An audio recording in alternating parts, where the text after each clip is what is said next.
บายดีพ่อแม่พี่น้องสวัสดีตอนแรกๆเด้อพี่น้องเลยหลังจากหายไปประมาณเกือบครึ่งเดือนพี่น้องหายตาโดนเติบ มื้อนี้ได้ขี่รถกับลานไปเอาเข้าให้เข้าส่วนข้าวเวียกพี่น้องในพันเดือนก็เก็บเกี่ยวเข้าให้มันแล้วก่อนเลยจังได้ถ่ายคลิปให้พ่อแม่พี่น้องได้เบิ่งก่อนอื่นกาขอบใจทุกคนที่เป็นห่วงหรือว่าคิดฮอดในพันเดือนจังใดก็จะเผาเครียดจะเผาช่างเด้อพี่น้องเลยเก็บเกี่ยวเข้าให้แล้วจึงค่อยได้เข้าป่าไปเอาเข้าให้กับบ่หลายยังอีกประมาณ3 กระสอบประมาณนี้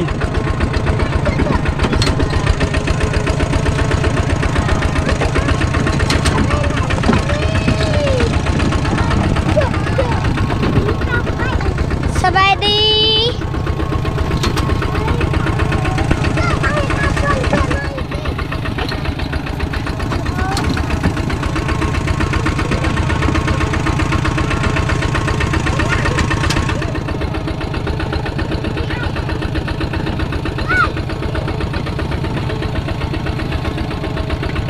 ประมาณ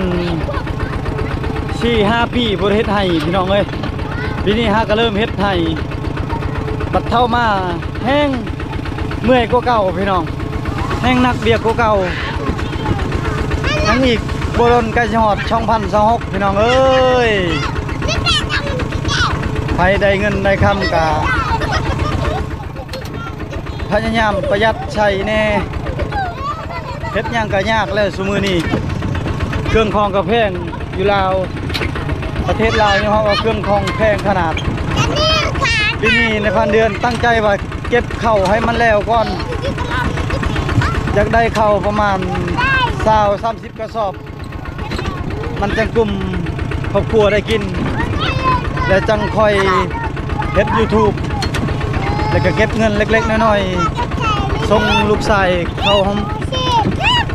ข้าไปทำไปเฮียนพี่น้อง มากับ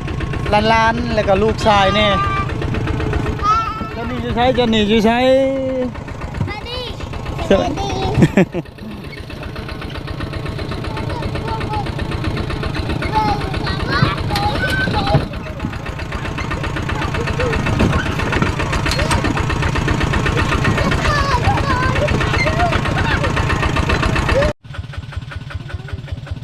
มาเอาเข่าพี่น้องเอ้ย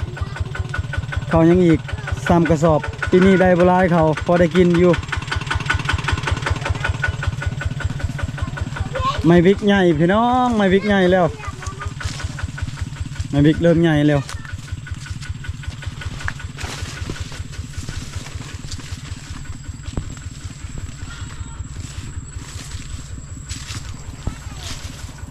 ปีนี้สำเร็จแล้วพี่น้องเอ้ย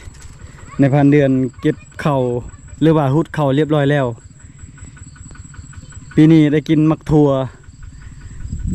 เฮาบ่ได้เก็บผับรวมๆหรือว่าบ่ได้เก็บผับปิ้งปลาหรือว่าป่นปลาตำมักถั่วพี่น้องแต่ละมือแต่ว่ามื้อนี้เฮาสิเก็บผับให้มือชุดท้ายใส่ชีวิตอยู่ให้อยู่ส่วนพี่น้องปีหน้าเฮาจังค่อยว่ากันใหม่ทางพุ่นก็เป็นดินในพันเดือนออกไปพุ่นแล้วเราเก็บเข่าแล้วแค่นี้ก็ชวนไม่วิกกับบ่าวไรใจห่างพี่น้องสำหรับในพันเดือนคิดฮอตFCทุกมือทุกวันอยากไปป่า1 มาบ่มีทีมงานแล้วก็2 มายังในพันเดือนพุดเข่าก่อนแล้วก็สิไปเกี่ยวเข้าหน้าอีกเก็บเข้าให้แล้วสิไปเก็บเข้าหน้าพี่น้อง โอ้ยพี่น้องเอ้ย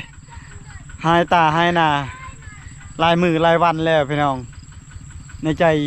กินหอดปลาปิงกบปิงเขียดปิงปลาปิงกระหอกแซ่บ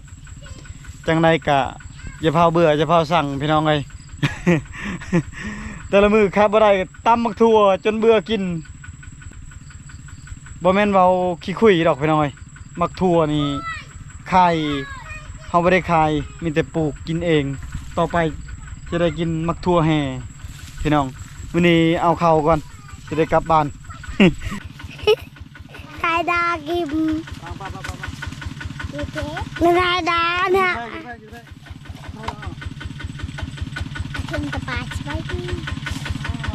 สวัสดีกันนี่ไอ้เฮ้ยวันนี้ไอ้ยังไอ้เจ้าบ่ไอ้ยังไอ้เจ้ากันไอ้ยังไอ้ยังไงไม่ใช่ที่เจ็บโลกนั่น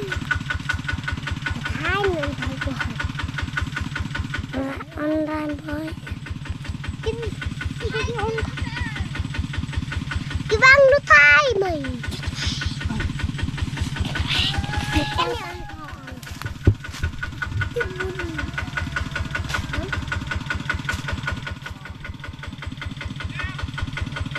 เนี่ยไม่เป่าเนี่ย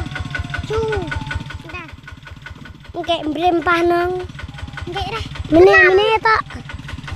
มันฟัดไหมรอบที่รอบที่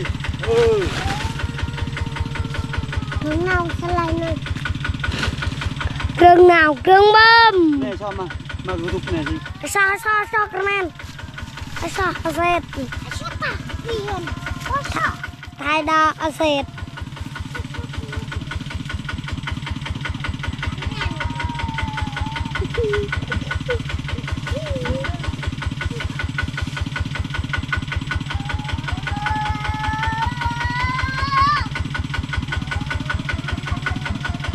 ในใจคิดว่าอายุเพิ่มขึ้นคิดว่าโบนักคิดว่าโบเมื่อยชุดไทยเมื่อยก็เก่าพี่น้องเลยเริ่มอายุแก่คันเวทกับโบได้คันโบชูกับโบมีแนวกินชูชนนำกันนั่นแหละพี่น้องเลยเด้อหัวเด้อสบายดีมีแต่ผู้บ่าวหล่อๆเลยภายในยังประทานได้กินขนมสบายดีไอ้ชิงคนรอน้องชายเบาบุไม่ครับบัดนี้ย่างฝนตกพี่น้องนับเลยได้ลูกเบิ้ง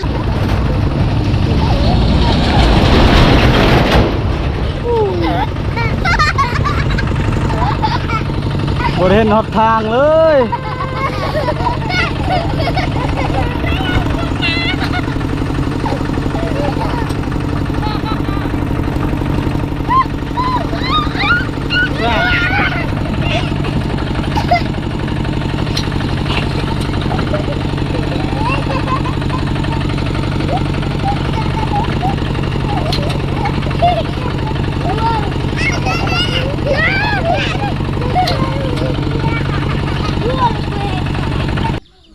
พอดี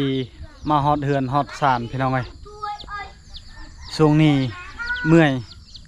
แล้วก็ท้อแล้วก็สู้ซนสู้เพื่อครอบครัวนั่นแหละพี่น้องไงหาเข่าก่อนแล้วก็เกี่ยวเข่าให้มันแล้วหุดเข่าให้มันแล้วพี่น้องได้เข่าลายแล้วเราค่อยเฮ็ดคลิปให้พ่อแม่พี่น้องได้เบิ่งจังใดก็จะพาเครียดจะพาสั่งจะพาเบื่อเด้อพี่น้องในผ่านเดือนก็คิดฮอดพ่อแม่พี่น้องนั่นแหละหรือว่าคิดฮอด24ใหม่24เก่าก็ขอให้สุขภาพเข้มแข็งอย่าเจ็บอย่าไข้พี่น้องเอ้ยในผ่านเดือนก็อวยพรบ่หลายจังใดก็คิดฮอดคือเก่านั่นแหละช่วงนี้ยอมรับว่าค่าเวียกพี่น้อง ยังอยู่เฮือนแล้วก็ยังอยู่กับครอบครัวบัด